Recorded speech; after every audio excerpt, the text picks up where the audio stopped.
Hi sweeties, I'm back at it with another video. Before I dive into this video, I just want to say a big thank you to everyone that has watched my videos, everyone that has left a comment down below, and just to the support overall. It's been amazing. You guys have left me motivated and inspired to just create more content. So today is a highly requested video.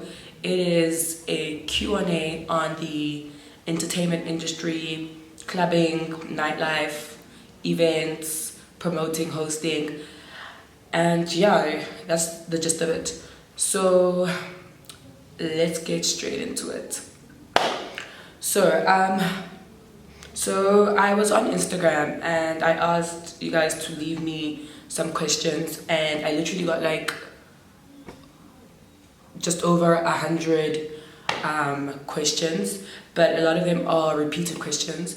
But my most highly asked question is, what do I do and how did I get to where I am?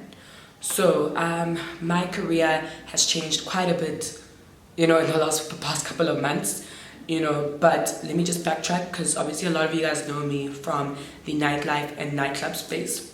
So I'm going to dive straight into the nightclub and clubbing aspect of the entertainment industry.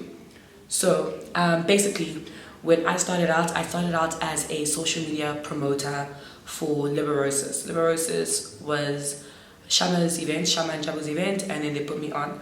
So I was just basically a social media promoter and life of the party. I got paid to basically just promote on social media and bring a guest list, and then just be, a life of the party, entertain my guests.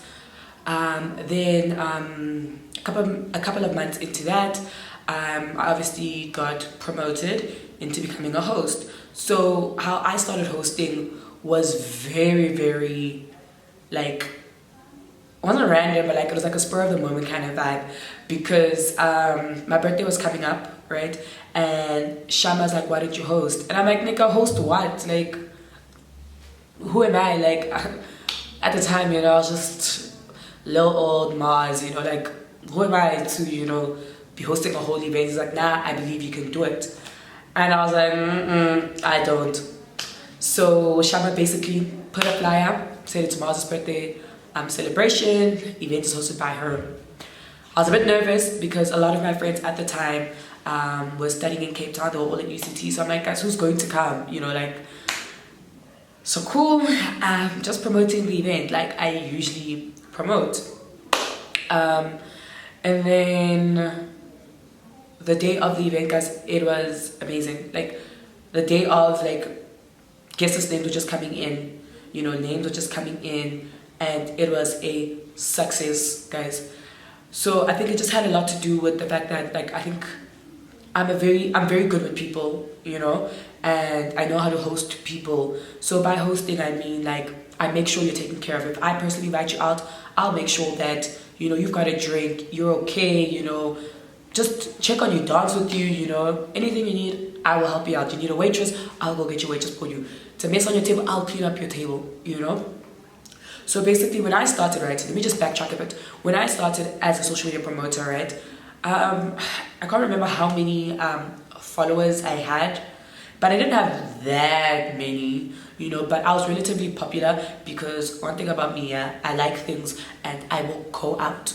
So I was very outgoing and I started partying from a very young age, which I won't really disclose or in this video, but if you know, you know. So I started coming from a very young age and just going out, going to parties. So I was pretty well known, and obviously I was also in a childhood squad. Back then in high school it was a thing to be in a squad, so I did that. So obviously I had a good, I'd say, fan base or customer base, because I just knew a lot of people. I was always outgoing and I was always supporting people's events, and yeah, I was just very sociable. And yeah, so because one of the questions was, do you need a lot of followers to get into promoting? Not necessarily. You just need to know a lot of people, because one thing about cloud doesn't always convert. You can have 100K followers, 50k followers, but you might not be able to even bring me a guest list of 15, you know. So one thing that helps is that if you're an outgoing person, people are more likely to listen to your advice and believe you when you're promoting an event, you know, versus you're not outgoing. I'm not going to believe you that, yo, it's gonna be lit. Nigga, you can't tell me a party is lit if you don't go out, you know? So fine, I hosted, right? That was a success. So Shab was like, yeah, do it again. And I'm like, nigga, no. So then he's like, no, maybe do it every couple of months, you know? So I was like, okay, cool, I can do it every 2 to 3 months. September, I bring on my friend, Tabang St. Yu, and I was like, listen, do you want to do this with me? He's like, cool. We literally hosted one of the best events of our lives. It was in September. It was a Spring Has Sprung event. And all we did was just promote. We sent out personal invites and yeah, we sent... What's wrong, girl? You're disturbing me. So, are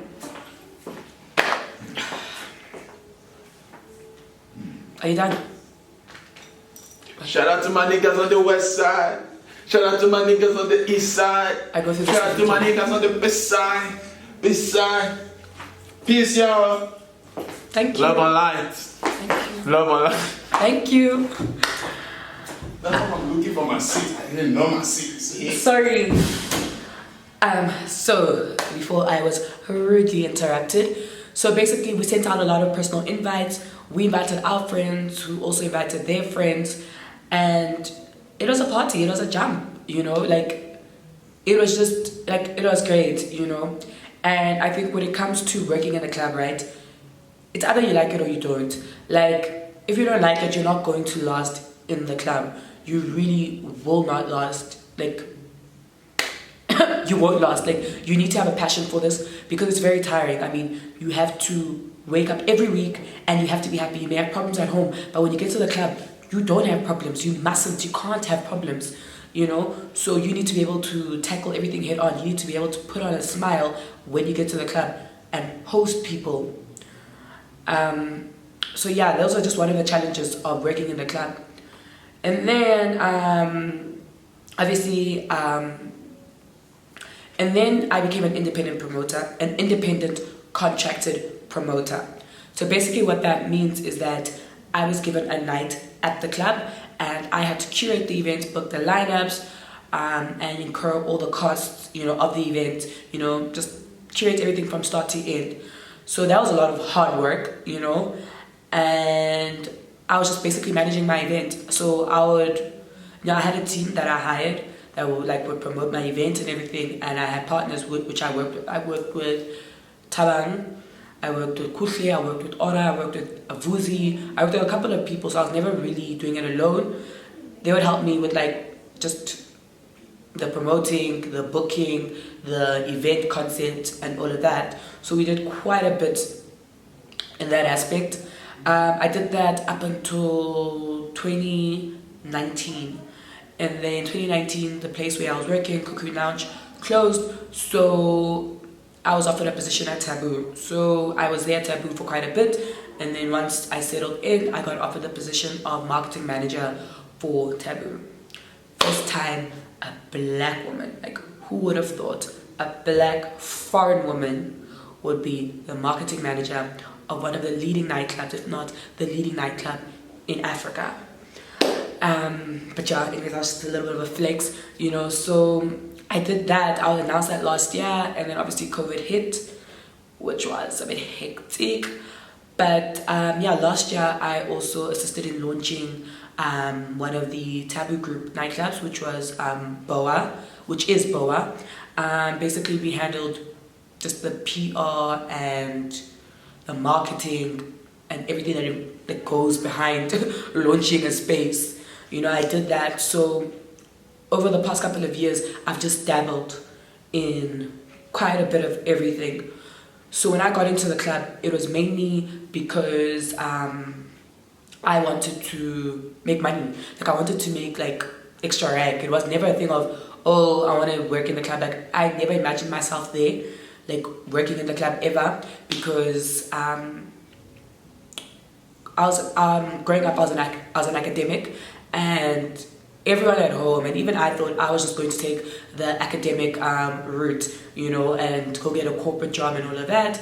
And then when Shama hit me up one day, he's like, oh, I need help, I need to come promote my event. I was like, okay, cool, ain't no problem, you know, I go out all the time anyways, so why not? So that's how I pretty much got into it. Okay, so now I'm going to dabble in. So now I'm going to dive into the questions that I have received. Guys, I've received over 100 questions, and I know I won't be able to answer all of them. So, first question: how does one become a promoter? Okay, so I'll answer this as how does one become a promoter, tips, tricks, and all of that into getting into the space. So there's usually no real recipe. I mean, venues and nightclubs will put out adverts as to when they're looking for promoters. But if you want to get there, even though there is no vacant position, the best thing to do is be out and be in these spaces and interact with the current promoters, managers at these places, and try yourself out. Just hit them up and be like, oh, are you guys looking for anyone to promote, you know? And yeah, I think that's one of the easiest ways to get into it. But for someone who isn't outgoing, like, it becomes a bit difficult, because how do people trust your judgment on going to this event? You know, like, it needs to align. It needs to be brand aligned, you know. You can't be a granny, you know, and they want to be a club promoter. It doesn't align, you know. And I think you need to just be an outgoing person overall. You know, there are many venues, there are many types of events, you know, and the best way to get into these spaces is by being at these spaces and interacting with these people. That's the best way I can put it, you know. And also, sometimes, like, if you're very active on social media and you're maybe influential or whatever, people might even headhunt you and be like, ooh, I want you to join my team, you know. If you're a vibe or whatever, that's, you know, that's how we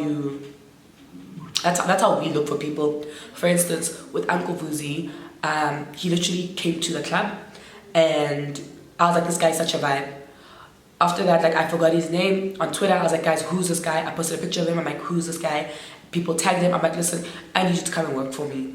And then, like, he had never been in this kind of event or club space, and he was definitely like a soccer player. So obviously we curated that image, but because he had that vibe, you know, he could get the party going, it was easy to get him in, you know. So in the beginning, he wasn't that big on guest list, but through him being so active on the floor and being a vibe on the mic and all of that, he started interacting with people, started going out more, and then just grew himself as a promoter, and now he's one of the best. So yeah, that's how one could become a promoter. So I think there's no real school to go to. And let me just add, like, there's no school or whatever you can go to become a promoter. I think promoters are born, you know, it's talent you have to awaken. So yeah. Second question. Did you study for what you're currently doing? No, I didn't study for that. 2016, I was at Varsity College. I did my first year in corporate communications, and then after that I took a gap break. What is it? No, can't even call it a gap break, which was 2 years where I wasn't in school, and I was figuring myself out. I was figuring myself out, and that's how I got into the space. And then I'm currently in the process of doing my marketing management degree. Another question: how do you deal with hangover after the night before you work again? So guys, believe it or not, when you're young, you have a lot of energy. You can drink, and you'll be fine, you know. But I learned very early on what alcoholic beverages worked for me and what didn't work for me. So I know to stay completely away from vodka, because I will wake up with a hangover. So one thing about me, like, people might think, oh, she's bougie, she doesn't drink vodka. I'm like, I don't drink vodka because it makes me sick. I started drinking cognac because I started chilling with a lot of West Africans, and I realized that I could drink even excessively sometimes and I wouldn't wake up with a hangover at all. Champagne is the same. Champagne doesn't give me hangovers. Jaeger doesn't as well. But I mean, when I do, on those occasions where I did get a hangover, guys, you just have to soldier on. I mean, you don't get tired of getting paid, So at least I would have the whole day, to recover. So if I'm working on a Friday, I'd have the whole of Saturday to recover from it, just drink some water, be hydrated. Okay, so, hey Marz, I'd love to work at nightclubs for extra cash. What are the requirements? Okay, so in the club space, there are a couple of positions that you could apply for. So, I think for me, in terms of like just normal jobs in the club, I think the highest paying one would be waitresses, but waitresses are usually,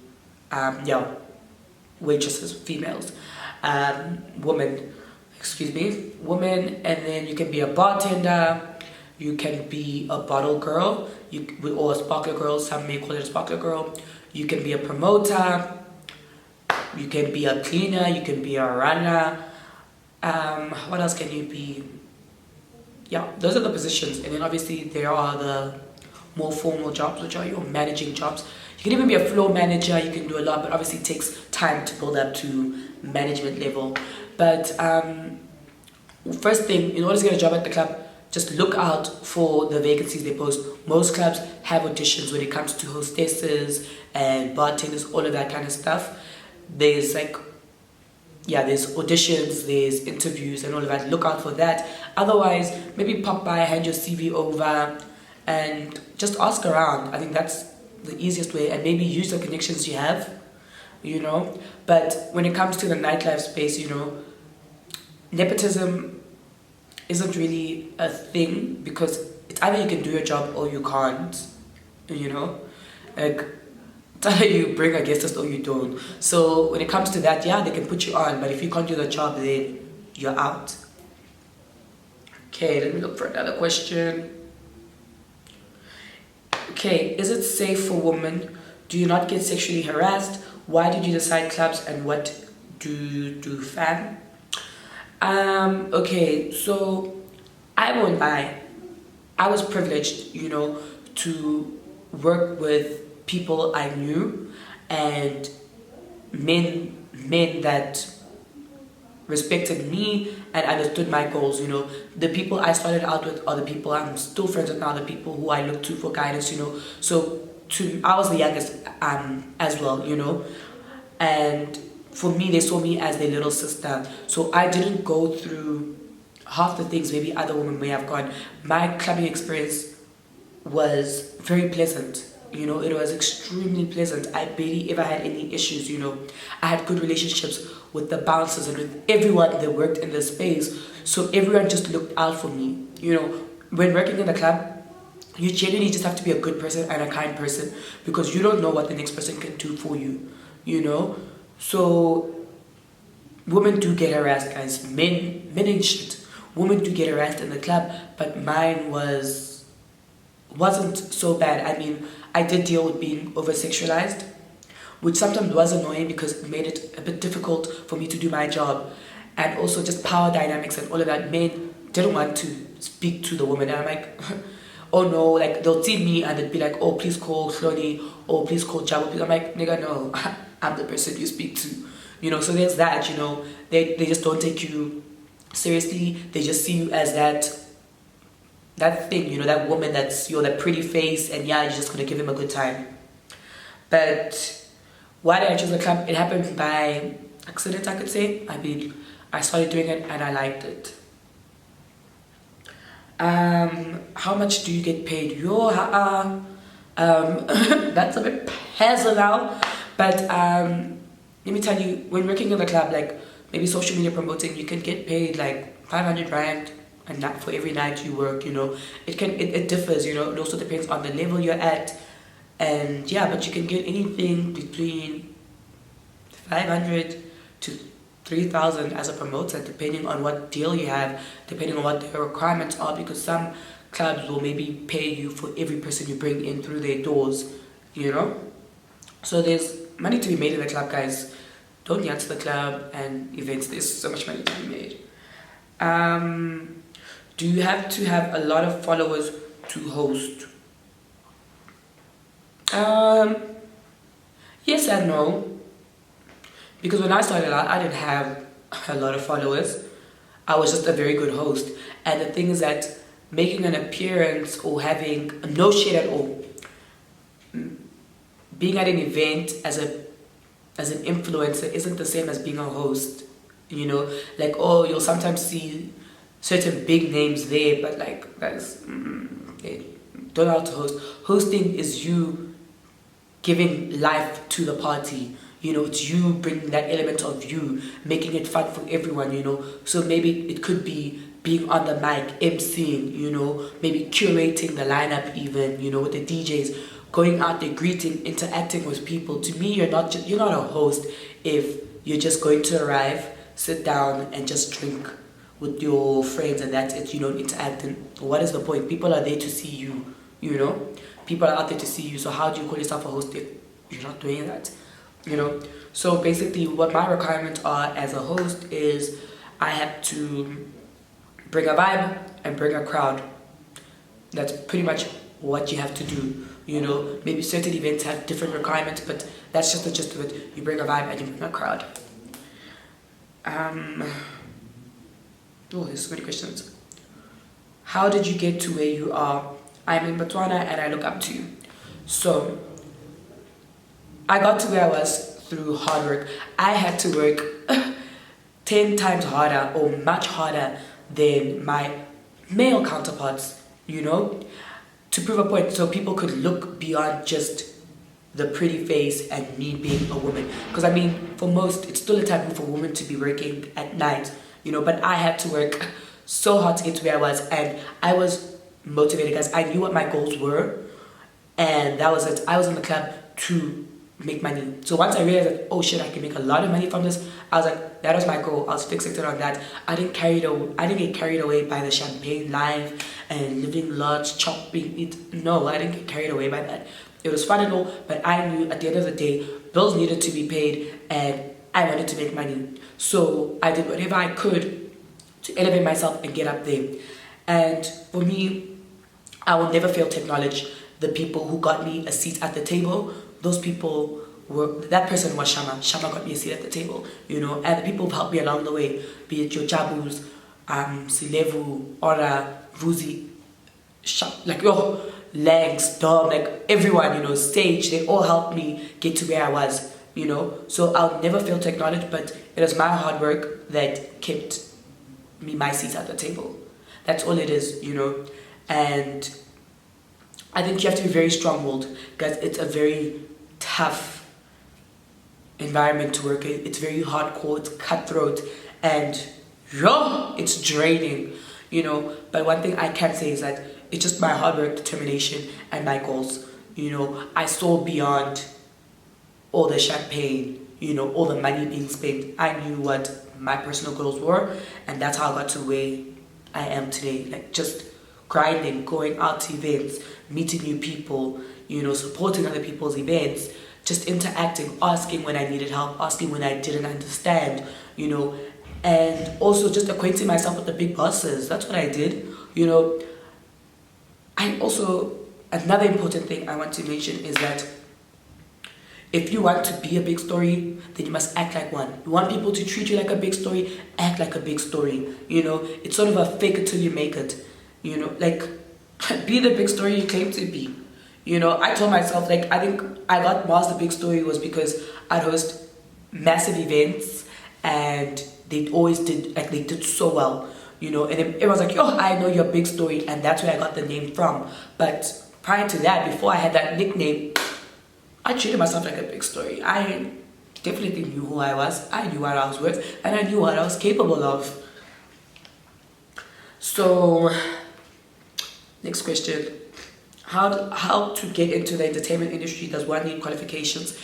Yes and no. You can learn a lot through working experience, and it depends on which aspect of the business you want to go into. So for instance, if you want to maybe do whatever, events management helps, because it just helps you manage things, because guys, groups don't plan themselves out. You need to know the steps and processes of how to plan an event effectively, how to run one, how to write proposals and all of that. So that could help.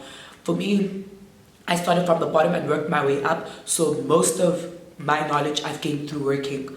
But depending on which aspect of the entertainment industry, let's say if you want to do law and all of that, you need to definitely study, for those things. Okay, so I'm going to end this video off with one last question, because the video is dragging on too long. So I think I'll do maybe a mini series. Maybe I'll do a part 2 and a part 3 where I go into depth about specific things you guys want to know. But this first video was just me explaining my journey and how I got to where I am today, and then I'll just expand from there. So the last question is, where is it? What are the pros and cons of the entertainment industry? Let me start off with the cons. The cons are, it's still a taboo, especially in many black homes, for women to work at night. So telling your parents, explaining to your parents that, oh mama, I work in the club, is going to be very hectic, because to black parents, it's a thing of, you work at night, it means you're sleeping around, it means you have to be chilling with old men, when that really isn't the case a lot of the time, Another con is that it's very taxing. It requires you to work long hours and at night, so it messes up your sleeping patterns. At some point, I was going in at 10 p.m. to start the event, open the event, and at sometimes I believe 5, 6 a.m. because I have to be there for cash up. So that becomes extremely taxing. It also takes away from your weekends, You aren't able to maybe attend other people's events during weekends because those are the weekends you work. Another con is there are many gatekeepers. Gatekeepers are people who prevent you from progressing. They have their own personal reasons. I won't really dive into that in this video, but they are gatekeepers. People who can see you clearly match something, but they don't want to let go. They don't want to progress. There are people who just don't want to let go. And sometimes in life, guys, you have to move on and up. Others, you become stagnant, it becomes redundant, and you're not the vibe you thought you were anymore, Also, another thing is there are a lot of two-faced people, people that will smile at you but are talking shit behind the scenes. But that's a general thing. It happens in all workspaces, And also in this industry, there are a lot of people who just don't want to see you progress. They want to progress further, and they will do whatever it is, or whatever it takes to get them to where they want to be, even if it means putting you down, trash talking you, or whatever, So maybe it could even be limiting communication. So for instance, maybe you could be a promoter to an independent contracted promoter, and that promoter might not let you be in touch with the owners of the venue, so it limits your growth as well. Those are just some of the cons I can think of at the top of my head, but in the next video I will definitely do an in-depth on the pros and cons. So let me dive into the pros. The pros is that, guys, it's very fun. It is very fun until it's not, This industry is so broad, and there's so many things you can do within this industry. I'm specifically focusing on the nightlife, but there is the event aspect of it, which are your daytime events, conferences, there's all of that. And guys, there's entertainment law. There's just so many things you can do in this industry. That's the one thing. But with that being said, in South Africa, that may not be true to reality, because it's very difficult. In the entertainment industry, it's either you make it or you don't, or you'll be on the come up for a very long time, But with that being said, also, you may feel stagnant in your position, but this industry is very challenging, which I like. So if you're up for a challenge, it's great because it's ever evolving, and it requires you to constantly reinvent yourself, So things are always changing, so you're always on the go, always on the move, you know. So that's the one thing I really love about this industry, you know, because I get bored easily, and I like that I'm constantly challenged and there's always new opportunities and new things to do, you know. And yeah, another con is that there are so many opportunities in this. You can literally shoot your shot and do whatever it is you want to do. With entertainment, there are no limits, you know. It takes one mind-blowing idea to make you so much money. Also, another pro which I should have started with, there is money to be made, guys. Like, there's money, and that's the beauty of it all, you know.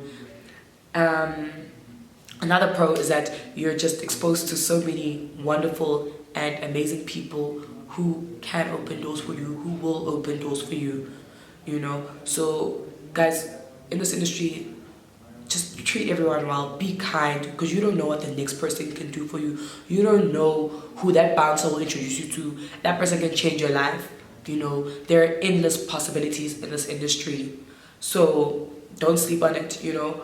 I will, like I said, dive into more detail as to what you can do in this industry, and yeah, maybe it'll give you guys more insight, you know, so that we can remove also that stigma of women working at night, working in the nightlife, you know. Anyways, let me wrap up. I really hope you guys enjoyed this video, and if you did, guys, please interact with me down below. If you have any urgent questions, please leave them down below, or alternatively email me, because I check my emails regularly. Not so much my DMs, because there's just a lot happening and I don't have my notifications on for my Instagram and my Twitter, so I don't check that often. But anyways, guys, thank you for engaging with me. Thank you for watching if you've made it this far, and if you enjoyed this video, please don't forget to give it a thumbs up and leave a comment down below. Thank you.